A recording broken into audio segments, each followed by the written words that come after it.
গতকাল আমরা আলোচনা করেছিলাম 11 নম্বর ও 12 নম্বর অনুচ্ছেদ। এখানে আলোচনা করা হয়েছিল 12 নম্বর অনুচ্ছেদে আলোচনা করেছিল যে সাংবিধানিক পরিষদের অধীনে দুদক, নির্বাচন কমিশন, বিচার বিভাগ, মাদকদ্রব্য নিয়ন্ত্রণ অধিদপ্তর এবং র্যাব ফোর্স থাকবে। একটা সংগঠন শক্তিশালী করতে গেলে তার আইনি সহায়তার প্রয়োজন, নিরাপত্তার প্রয়োজন। এই জন্য র্যাব ফোর্স সাংবিধানিক পরিষদের অধীনে থাকবে এবং সার্বক্ষণিক এই সংস্থাগুলোকে নিরাপত্তা দেবে।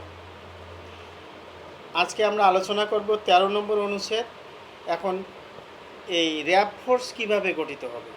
র্যাব ফোর্স গঠিত হবে সেনাবাহিনী, বিজিবি ও আনসার ব্যাটালিয়ন থেকে চৌকস সদস্যদের নিয়ে গঠিত হবে র্যাব ফোর্স। এতে পুলিশ সদস্য যুক্ত হবে না। পুলিশ সদস্য সাধারণ মানুষের সাথে সম্পর্কযুক্ত থাকবে। এটা স্বরাষ্ট্রমন্ত্রীর অধীনে থাকবে। 14, সাংবিধানিক পরিষদের অনুমতি সাপেক্ষে দুদক রাষ্ট্রের সকল কর্মকর্তা, কর্মচারী ও সকল রাজনৈতিক নেতা নেতৃগণের সকল দুর্নীতির তদন্ত করত শাস্তির ব্যবস্থা করতে পারবেন। এতে রাষ্ট্র বা ক্ষমতাসীন সরকার কোনো হস্তক্ষেপ করতে পারবে না।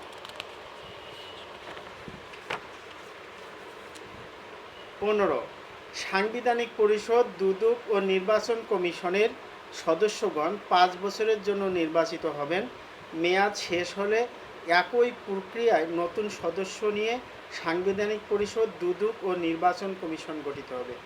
এই সাংবিধানিক পরিষদ, দুদক ও নির্বাচন কমিশন মিলে একটা সমান্তরাল একটা সরকার হবে, যারা যদি কখনো নির্বাচিত সরকার ক্ষমতাচ্যুত হন বা পদচ্যুত হন বা রাষ্ট্র শাসনে অযোগ্য প্রমাণিত হয়, তাহলে এই 3টা সংস্থা রাষ্ট্র পরিচালনা করবে সরকারের অনুপস্থিতিতে। 17, ক্ষমতাসীন সরকার রাষ্ট্রের সকল উন্নয়নমূলক কাজকর্ম স্বাধীনভাবে করতে পারবে, তবে 10 নম্বর অনুচ্ছেদে উল্লেখিত সংস্থাগুলোর প্রতি কোনোরূপ হস্তক্ষেপ করতে পারবে না। 10 নম্বর অনুচ্ছেদে উল্লেখিত সংস্থাগুলোর প্রয়োজনীয় অর্থ রাষ্ট্র সরবরাহ করতে বাধ্য থাকবে। তো ভাই,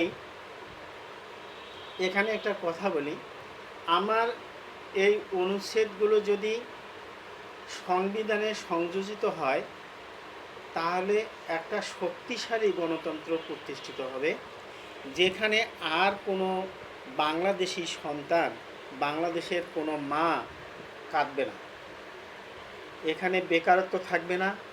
এবং এই সংস্থা যদি, আমার এই অনুচ্ছেদগুলো যদি সংবিধানে সংযোজিত হয়, তাহলে 3 লক্ষ ডিগ্রি পাস থেকে MA পাস লোকের একটা কর্মসংস্থান হবে, সম্মানজনক একটা পদবি লাভ করবেন, যেখানে ন্যায়, নিষ্ঠা এবং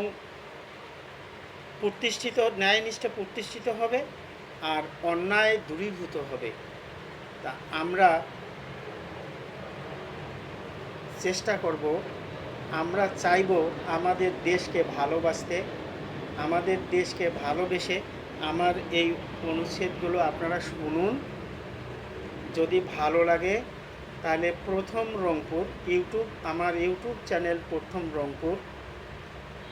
রংপুর বানান হলো PROTHOM, সবগুলোই বড় হাতের, এর সাথেই RANGPUR, প্রথম রংপুর।